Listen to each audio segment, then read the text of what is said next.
नमस्कार मंडळी, crispy vlog या आपल्या चॅनलमध्ये आपणा सर्वांचं अगदी मनापासून स्वागत आहे.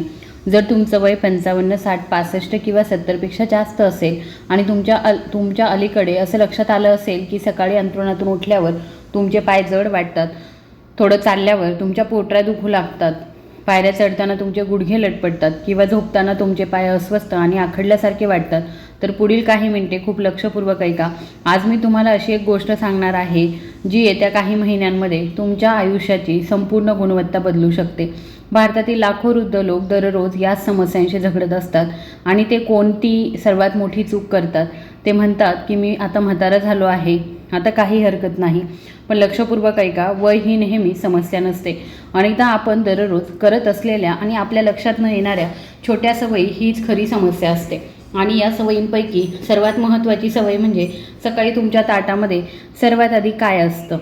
तुमचे पाय हे तुमच्या शरीराचा पाया आहेत, ज्यावर तुमचं संपूर्ण आयुष्य अवलंबून असतं. जर तुम्हाला मंदिरात जायचं असेल तर तुम्हाला पायांची गरज असते, बाजारात जाण्यासाठी तुम्हाला पायांची गरज असते, तुमच्या नातवंडांसोबत खेळण्यासाठी तुम्हाला पायांची गरज असते, लग्नाला उपस्थित राहण्यासाठी पायांची गरज असते.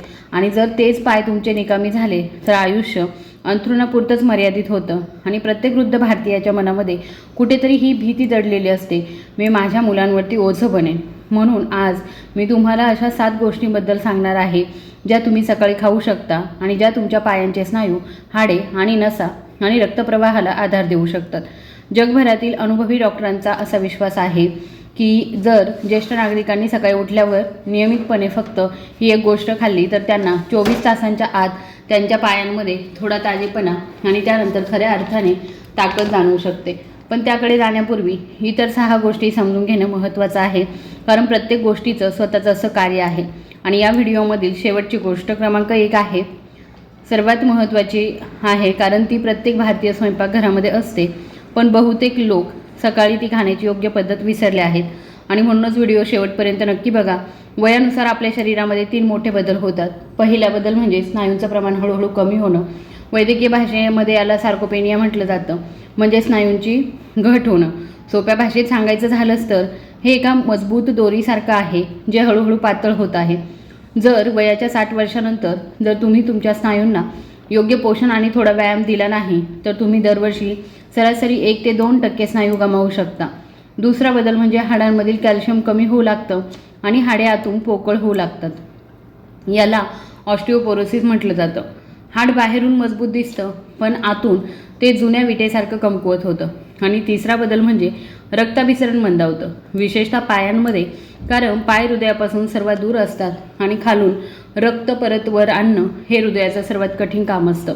जेव्हा रक्ताभिसरण मंदावतं तेव्हा पाय सुजलेले, थंड, मुंग्या आल्यासारखे आणि थकलेले वाटतात. या तिन्ही गोष्टी मिळून पाय कमकुवत करतात.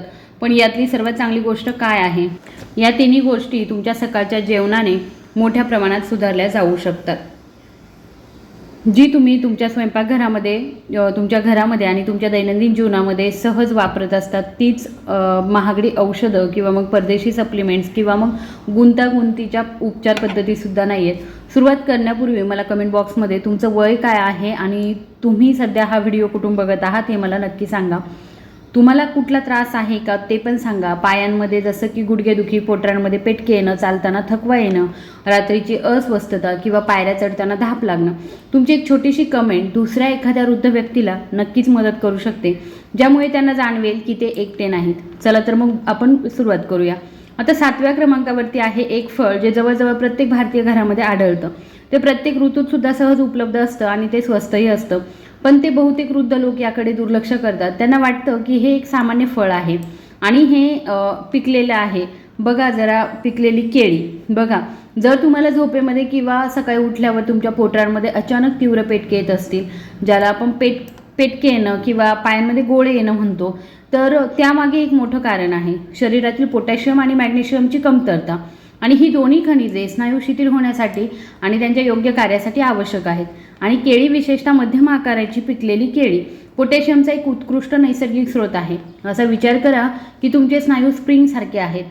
जर स्प्रिंगला योग्य वंगण मिळालं नाही तर ते जाम होतात आणि वेदना होतात. पोटॅशियम हे ते वंगण आहे जे स्नायूंच्या स्प्रिंगला सुरळीतपणे कार्य करण्यास मदत करतं. आता पुण्यातील एक 68 वर्षीय काका आहेत, विजू काका, आणि त्यांची कहाणी ऐका. त्यांना रात्री अनेकदा त्यांच्या डाव्या पोटरीवरती तीव्र पेटके येत होते आणि ते वेदनेने जागे होत होते. ते डॉक्टरांकडे गेले आणि सर्व अहवाल जवळपास ठीक होते. डॉक्टर फक्त म्हणाले, रोज नाश्त्यासोबत एक पिकलेलं केळ खा आणि पाणी प्यायला विसरू नका. तर यांनी 3 आठवडे हा प्रयत्न केला. त्यांनी एका पत्रामध्ये असं सांगितलं की त्यांना रात्रीच्या पेटकांपासून लक्षणीय आराम मिळत आहे. साहजिकच प्रत्येक व्यक्तीचं शरीर वेगळं असतं आणि जर तुम्हाला ही समस्या जास्त जाणवत असेल तर तुम्ही तुमच्या डॉक्टरांचा सल्ला नक्कीच घ्यावा. ते कसं खावं तर पिकलेले केळ जे आहे ते नाश्त्यासोबत किंवा नाश्त्यानंतर लगेच चावून हळूहळू खावं. काही लोकांना रिकाम्या पोटी केळी खाल्ल्याने गॅसचा त्रास होऊ शकतो, त्यामुळे ते नाश्त्यासोबत किंवा नाश्त्यानंतर खाणं हे नक्कीच उत्तम आहे. जर तुम्हाला मधुमेह असेल तर तुमच्या डॉक्टरांच्या सल्ल्यानुसार दिवसातून फक्त अर्ध केळ किंवा मग एक पूर्ण केळ खा. जर तुम्हाला किडनीचा त्रास असेल तर केळी प्रमाणामध्ये खा, कारण किडनीच्या आजारामध्ये पोटॅशियम नियंत्रण आवश्यक असतं. जर तुम्ही रक्तदाबाची काही विशिष्ट औषधे घेत असाल तर तुमच्या डॉक्टरांचा सल्ला घ्या. पण पुढचा मुद्दा त्याहूनही महत्त्वाचा आहे, कारण त्यामुळे दक्षिण भारतातील वृद्ध लोकांची हाडे वयाच्या 80व्या वर्षीसुद्धा मजबूत राहतात आणि उत्तर भारतामध्ये त्याचं सेवन अजूनही क्वचितच केलं जातं. 6व्या क्रमांकावरती आहे ते म्हणजे नाचणी, जिला आपण बघा उत्तर भारतामध्ये मांडुआ किंवा मग नाचणी म्हणून ओळखलं जातं. आणि या लहान धान्यामध्ये दुधापेक्षा जास्त कॅल्शियम असतं. होय, तुम्ही बरोबर ऐकलं आहे, दुधापेक्षा जास्त. वृद्धांमध्ये पायांच्या अशक्तपणाचं एक प्रमुख छुप कारण आहे, ते म्हणजे हाडे पोकळ होणं, आणि कॅल्शियम हे हाडांसाठी सर्वात आवश्यक खनिज आहे. बऱ्याच लोकांना वाटतं की कॅल्शियम फक्त दुधातूनच मिळतं, पण सत्य हे आहे की जसजसं वय वाढतं तसतसं अनेक वृद्धांची शरीरे दूध योग्यरित्या पचवू शकत नाही. अशा परिस्थितीमध्ये लोकांना गॅस, अतिसार किंवा पोटात जडपणा जाणवतो. नाचणी हा एक खूप चांगला पर्याय असू शकतो. 100 ग्रॅम नाचणीमध्ये अंदाजे 350 मिलीग्रॅम कॅल्शियम असतं, तर तेवढ्याच प्रमाणामध्ये दुधामध्ये सुमारे 120 मिलीग्रॅम कॅल्शियम असतं. नाचणीमध्ये लोह, फायबर आणि थोडंसं प्रथिने देखील असतात. असा विचार करा, तुमची हाडे एका जुन्या विटांच्या भिंतीसारखी आहेत आणि कॅल्शियम हे त्या विटांना एकत्र धरून ठेवणारं सिमेंट आहे. जर सिमेंट निघून गेलं तर भिंत बाहेरून कितीही मजबूत दिसत असली तरीसुद्धा ती आतून कमकुवत होईल. मी तुम्हाला एक 64 वर्षीय उमाताईंची गोष्ट सांगते.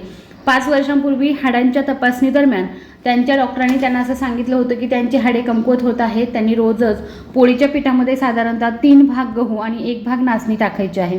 थोडं नाचणीचं पीठ जे आहे ते घालायला त्यांनी सुरुवात केली. काही महिन्यानंतर त्यांना त्यांच्या पायांमध्ये थोडासा हलकेपणा जाणवला. अर्थात हा केवळ नाचणीचा परिणाम नव्हता. त्यांनी डॉक्टरांनी दिलेली औषधंसुद्धा घेतली. सकाळी थोडा वेळ उन्हामध्ये बसल्या आणि हलकासा व्यायाम सुरू केला. पण नाचणीने त्यांच्या जीवनाला एक नवीन जीवनदान दिलं. ते कसं खावं? सकाळी तुम्ही नाचणीची लापशी बनवू शकता. नाचणीचं पीठ कोमट पाण्यामध्ये थोडंसं दूध, थोडंसं गूळ आणि मध आणि थोडेसे कापलेले सुकेमेवे घालून एकत्र करा. किंवा तुम्ही नाचणीची रोटी, नाचणीचा लाडू किंवा मग नाचणीचा चिला बनवू शकता. दक्षिण भारतामध्ये नाचणीचा वापर जो आहे तो नाचणी मुड्डे बनवण्यासाठी केला जातो, जो खूप पौष्टिक असतो. जर तुम्हाला थायरॉईडचा त्रास असेल तर मग नाचणीचं सेवन प्रमाणामध्ये ठेवा आणि डॉक्टरांचा सल्ला नक्की घ्या. जर तुम्हाला किडनी स्टोनचा जुनाट त्रास असेल तर त्याचं प्रमाण मर्यादित ठेवा, कारण नाचणीमध्ये ऑक्सलेट्स असतात. आता लक्ष द्या, कारण पुढचा मुद्दा असा आहे की जो आपली आजी आजोबा आपल्याला दररोज सकाळी खाऊ घालत असत, पण आजच्या पिढीने तो खूप महाग समजून विसरून गेला आहे. तथापि यासाठी फक्त 5 ते 7 बदाम लागतात. 5 ते 7 बदाम रात्रभर पाण्यामध्ये भिजवून सकाळी सोलून घ्यावेत. आयुर्वेदामध्ये बदाम हे मेंदू आणि स्नायू या दोन्हीसाठी अन्न मानलं गेलं आहे. त्यात व्हिटॅमिन ई असतं, जे स्नायूंच्या पेशींना होणाऱ्या नुकसानापासून वाचवण्यास मदत करतं. त्यामध्ये मॅग्नेशियम असतं, जे स्नायूंना आराम देतं, आणि चांगले फॅट्स असतात, जे सांध्यांमधील नैसर्गिक वंगण टिकून ठेवण्यास मदत करतात. वृद्ध लोकांना गुडघेदुखीचा त्रास का होतो? कारण वाढत्या वयानुसार सांध्यांमधील नैसर्गिक वंगण कमी होतं. वैद्यकीय भाषेमध्ये याला सायनोव्हियल फ्लुइड्स म्हटलं जातं. हा एक तेलासारखा द्रव आहे. शरीराला चांगले फॅट्स पुरवल्याने हे वंगण टिकून ठेवण्यास मदत होते आणि बदाम हे या चांगल्या फॅट्सचा एक उत्तम स्रोत आहे. पण इथे एक खूप महत्त्वाचा मुद्दा आहे. बदाम रात्रभर पाण्यामध्ये भिजवून सकाळी सोलून खावेत का? कारण बदामाच्या तपकिरी सालीमध्ये टॅनिन नावाचा पदार्थ असतो, जो काही वृद्ध व्यक्तींच्या पचनक्रियेमध्ये अडथळा आणू शकतो. बदाम भिजवून आणि सोलून खाल्ल्याने शरीराला त्यातील पोषक तत्वे अधिक चांगल्या प्रकारे शोषून घेण्यास मदत होते. एक 71 वर्षीय किसन काका आहे, ते एकदा म्हणाले की मी रोज बदाम खातो तरीही मला काहीच फायदा होत नाही.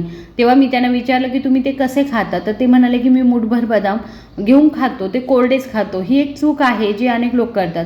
बदाम कमी प्रमाणामध्ये पण योग्य पद्धतीने खाणं आवश्यक आहे, कारण त्यांनी आपली पद्धत बदलली. ते 5 बदाम रात्रभर पाण्यामध्ये भिजवून ठेवत असत आणि सकाळी त्यांची साल काढून ते चावत असे. 3 महिन्यानंतर त्यांच्या गुडघ्याच्या दुखण्यापासून काहीसा त्यांना आराम मिळाल्याचं त्यांनी सांगितलं. हा केवळ बदामांचाच परिणाम नव्हता, त्यांनी हलकं चालणंही सुरू केलं होतं.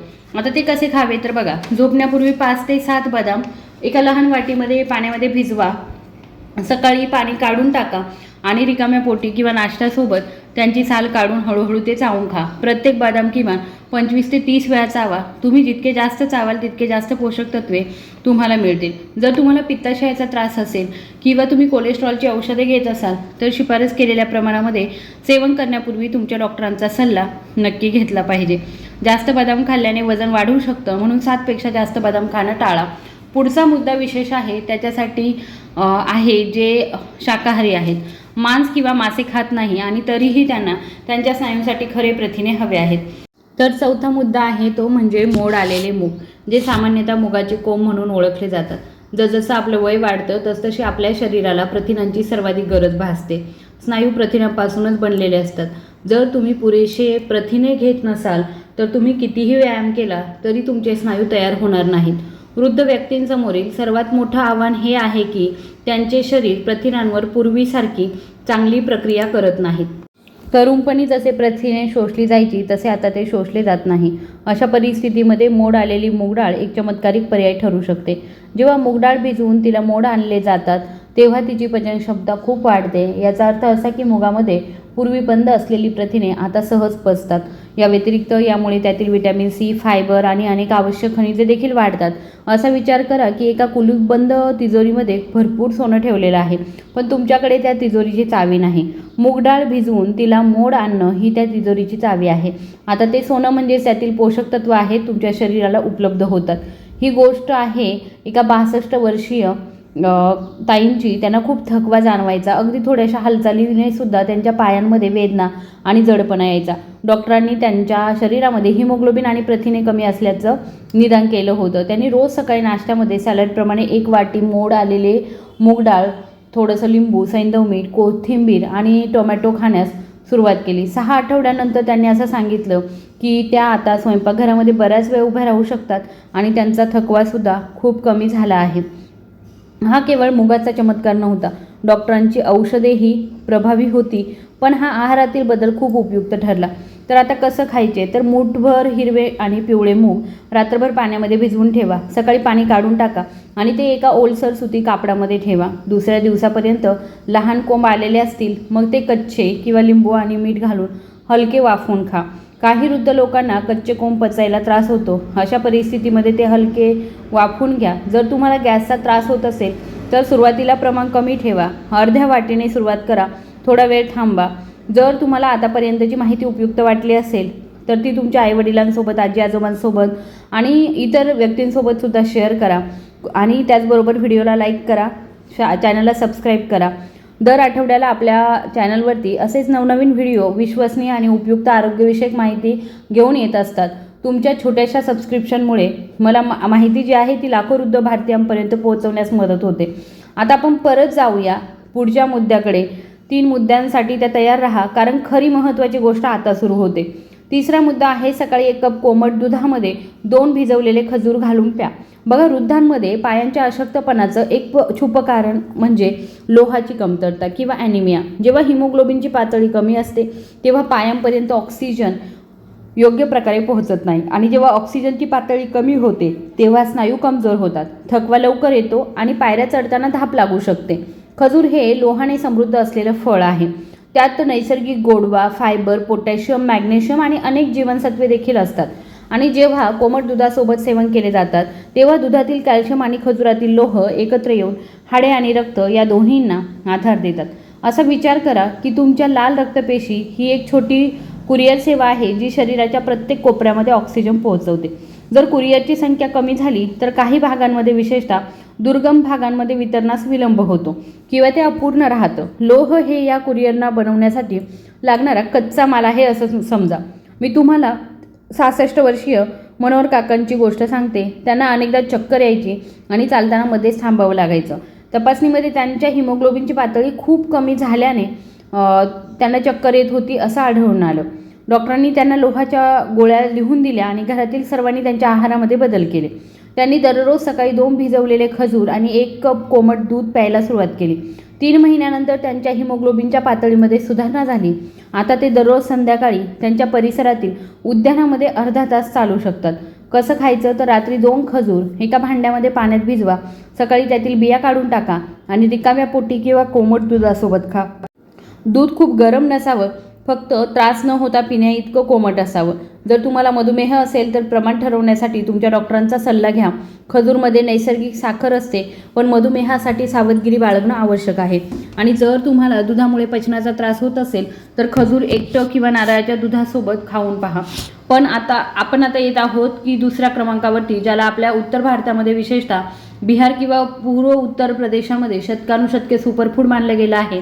ते अनेक गरिबांचं प्रोटीन आहे आणि ते म्हणजे चण्याचं पीठ किंवा सत्तू, भाजलेल्या चण्याचं बारीक पीठ. जर कोणी मला एकच पारंपरिक भारतीय पदार्थाचं नाव विचारलं जो प्रोटीन, थंडावा, ऊर्जा, फायबर आणि खनिजे हे सर्व एकाच वेळी देतं, तर मी क्षणाचाही विचार न करता नाव सांगेल, ते म्हणजे सत्तूचं. बिहार आणि पूर्व उत्तर प्रदेशातील मजूर शतकानुशतके सकाळी हेच पीत आले आहेत, जेणेकरून ते दिवसभर न थकता किंवा न कमजोर होता काम करू शकतील. आणि अनेक लोक वयाच्या 80व्या वर्षीसुद्धा पायावर उभे राहतात. 100 ग्रॅम सत्तूमध्ये सुमारे 20 ग्रॅम प्रोटीन असतं. त्यात लोह, मॅग्नेशियम, मॅग्नीज आणि फायबर देखील असतं. आणि सर्वात महत्त्वाचं म्हणजे ते शरीराला थंडावासुद्धा देतं. उन्हाळ्यातही त्याचे आरामामध्ये सेवन करता येतं आणि ते पचायलासुद्धा अजिबात जड नसतं. सत्तू जे आहे ते वयस्कर लोकांसाठी एक वरदान आहे, कारण त्यात स्नायूंच्या वाढीसाठी आवश्यक प्रथिने भरपूर प्रमाणामध्ये असतात. ते पचायला सोपे असतं आणि सर्वात महत्त्वाचं म्हणजे ते हळूहळू पण सातत्याने तुमच्या पायांचे स्नायू मजबूत करण्यास मदत करतं. असा विचार करा की तुमचे स्नायू जे आहे ते एक बँक आहेत आणि तर सत्तू म्हणजे त्या खात्यामध्ये दररोज सकाळी जमा होणारा पैसा आहे. जसं तुमचं वय वाढतं तसं तुमचं शरीर त्या खात्यातून पैसे काढतं आणि तुमचे स्नायू हळूहळू कमी होतात. जर तुम्ही दररोज सकाळी काहीतरी जमा करत राहिलात तर तुम्ही हे केल्यास तुमचं खातं रिकामं होणार नाही. आता बघा, एक 69 वर्षीय देवेंद्र काका आहेत आणि त्यांनी 2 वर्षांपूर्वी त्यांच्या पत्नीने असं सांगितलं होतं की त्यांना पूर्वीसारखं नीट चालता येत नाही, ते खूप थकलेले असायचे. मी त्यांना विचारलं की ते नाश्त्याला काय खातात. ते म्हणाले फक्त चहा आणि बिस्किट. मी त्यांना नाश्त्यासोबत किंवा नाश्त्यापूर्वी 1 ग्लास सत्तू सरबत पिण्याचा सल्ला दिला. पाण्यामध्ये 2 चमचे सत्तू टाकायचं, थोडंसं काळं मीठ, लिंबाचा रस आणि भाजलेले जिरे. त्यांनी ते करून पाहिलं. 4 महिन्यानंतर ते मला स्वतः म्हणाले की मला स्वतःच्या पायावरती चालता यायला लागलं आहे. त्यांनी त्यांच्या डॉक्टरांच्या सल्ल्यानुसार इतर काही बदल केले, पण सत्तू ही त्यांच्यासाठी सकाळची एक पक्की सवय बनली होती. ते कसं खावं तर नाश्त्याच्या थोड्या वेळापूर्वी 1 ग्लास साध्या किंवा थंड पाण्यामध्ये 2 चमचे सत्तू मिसळा. त्यात चिमूटभर काळं मीठ, थोडीशी भाजलेल्या जिऱ्याची पूड, अर्धा लिंबाचा रस आणि आवडीनुसार चिरलेली हिरवी मिरची व कोथिंबीर घाला. चांगलं ढवळून हळूहळू प्या. हिवाळ्यामध्ये तुम्ही गूळ किंवा मध किंवा दुधासोबत गोड सत्तू देखील बनवू शकता. जर तुमच्या पोटामध्ये खूप लवकर गॅस होत असेल तर अर्ध्या चमच्याने सुरुवात करा, नंतर हळूहळू प्रमाण वाढवा. जर तुम्हाला किडनीचा जुनाट आजार असेल तर तुमच्या प्रोटीनच्या सेवनाबद्दल निर्णय घेण्यापूर्वी तुमच्या डॉक्टरांचा सल्ला घ्या.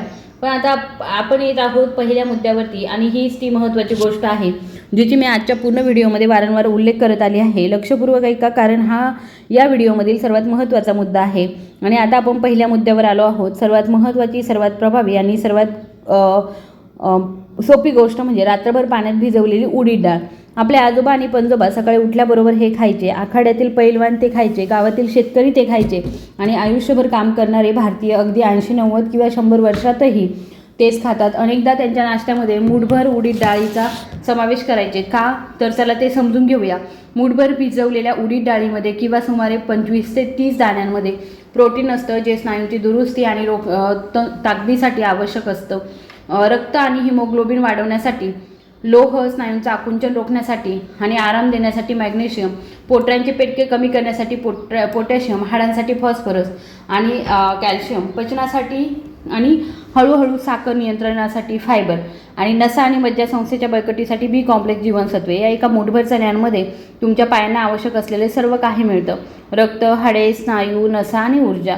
कल्पना करा की जर तुमच्या पायांना रोजच्या दुरुस्ती किटची गरज असती तर भिजवलेले काळे चणे हा एक उत्तम पर्याय ठरू शकत होता. इतर पदार्थही आहेत, केळी, बदाम, सत्तू, खजूर, पण हा एकच पर्याय जो आहे तो जवळजवळ सर्व काही देतो. आणि सर्वात महत्त्वाचं म्हणजे काळ्या चण्यांचा ग्लायसेमिक इंडेक्स खूप कमी आहे, म्हणजेच ते तुमची साखर अचानक वाढवत नाही. मधुमेही रुग्ण डॉक्टरांचा सल्ला घेऊन त्याचं सेवन नक्कीच करू शकता. अशा पद्धतीने तुम्ही तुमच्या नाश्त्याद्वारे तुमच्या आरोग्यावर थेट परिणाम करू शकता. केळे स्नायूंचे पेटके टाळण्यास मदत करतं. नाचणी तुमच्या हाडांना कॅल्शियम पुरवतं. भिजवलेले बदाम सांध्यांतील वंगण टिकून ठेवण्यास मदत करतं. मोड आलेले मूग सहज पचतात आणि ते खरे प्रथिने पुरवतात. खजूर आणि दूध ॲनिमियाशी लढण्यास मदत करतात. तुमच्या शरीरातील ऊर्जेचा साठा पुन्हा भरवण्यासाठी मदत करतात. आणि एकच गोष्ट आहे, काळे हरभरे पायांच्या दुरुस्तीसाठी एक संपूर्ण किट आहे. तुम्हाला आता दररोज सर्व काही खाण्याची गरज नाही. एक सोपी योजना तयार करा. आजचा तुमचा पहिला बदल, आज रात्री खाण्याची गरज नाही. एक सोपी योजना तयार करा. मूठभर काळे हरभरे पाण्यामध्ये भिजवा. तुम्हाला फक्त एवढंच करायचं आहे. पुढील 7 दिवस दररोज सकाळी एक पिकलेल्या केळ्यासोबत भिजवलेले हरभरे हळूहळू तुम्ही चावून खाऊ शकता. त्याचबरोबर त्या पुढील 15 दिवसांसाठी पदार्थ जे आहे ते बदलून बघा. थोडंसं नाचणीची रोटी, मोड आलेले मूग आणि खजुराचं दूध यांचा दैनंदिन दिनचर्येमध्ये समावेश करा. या सर्वांबरोबरच दररोज किमान 15 ते 20 मिनिटे हलकं चालणं नक्की करा, कारण केवळ खाणंच नव्हे तर हालचाली करणंसुद्धा महत्त्वाचं आहे. किमान 6 ते 8 ग्लास पाणी प्या आणि वर्षातून एकदा संपूर्ण शरीराची तपासणी करून घ्या, विशेषतः haemoglobin, vitamin D, vitamin B1, calcium आणि साखर यांबाबत. हा व्हिडिओ केवळ सामान्य आरोग्यविषयक माहितीसाठी आहे. हा वैद्यकीय सल्ला नाही आहे. पण तुम्हाला मधुमेह, उच्च रक्तदाब, हृदयरोग, मूत्रपिंडाच्या समस्या, थायरॉईड, यकृताच्या समस्या असतील किंवा तुम्ही कोणतीही नियमित औषधे घेत असाल तर कोणतेही बदल करण्यापूर्वी कृपया तुमच्या डॉक्टरांचा सल्ला घ्या. प्रत्येक शरीर हे वेगळं असतं आणि जे एका व्यक्तीसाठी उपयुक्त ठरतं ते दुसऱ्या व्यक्तीसाठी उपयुक्त ठरेलच असं सुद्धा नसतं. शेवटी तुमचं वय आणि तुमच्या अधपतनाचं कारण नाही, तुमचं शरीर बदलतं होय, पण योग्य माहिती, योग्य आहार आणि योग्य सवयींमुळे ते प्रतिसाद देणं कधीच थांबवत नाही. व्हिडिओ आवडला असेल तर कृपया व्हिडिओला लाईक करा, शेअर करा आणि चॅनलवर नवीन आला असाल तर चॅनलला सबस्क्राईब करायला विसरू नका. धन्यवाद.